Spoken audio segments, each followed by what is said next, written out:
السلام عليكم ورحمة الله وبركاته. مرحبا بكم بقناة في الحلويات مع سناء. اليوم إن شاء الله ودائما في وصفات رمضان سنتعلم كيفية تحضير فلان بنكهات مختلفة، بالفرنسية بو على كريم.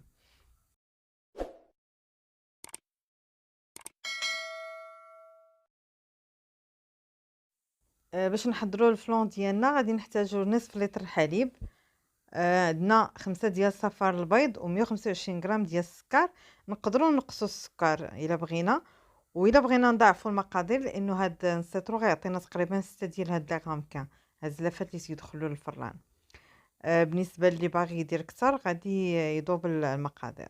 المهم تنطربوا البيض والسكر مزيان ما بين ما فاض لينا الحليب، ومن بعد تنزيدوا الحليب اللي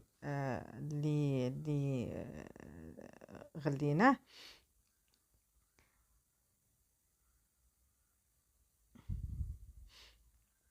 من بعد غادي نحاولوا انني حيت بغيت ندير نكهات مختلفه، راه غادي ما درت حتى شي نكهه الا رديت في البال. راه غادي نقسموا على ثلاثه، وغادي ندير نكهه ديال الفاني، غادي ندير نكهه ديال الكاكاو، وغادي ندير نكهه ديال القهوه. يعني حاولت انني ندير هذه الطريقه هذه باش تجيني سهله وتجيني مفرقه النكهات.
ملي عمرنا لي رامكان ديالنا بال بالفلان، غادي نديرو الماء ما يكون طايب وندخلوهم للفران.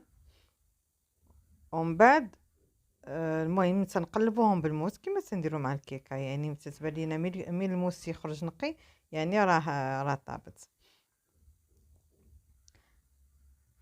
من بعد تنخرجوهم من الفران صافي، تيبقاو تيدفاو تيبردوا، يعني بلاش ما تدخلهمش الثلاجه، انا تنفضلهم بلا ثلاجه. ومن بعد تقدموهم يعني بصحه والراحه. شكرا لكم على المتابعه، والى لقاء جديد باذن الله تعالى.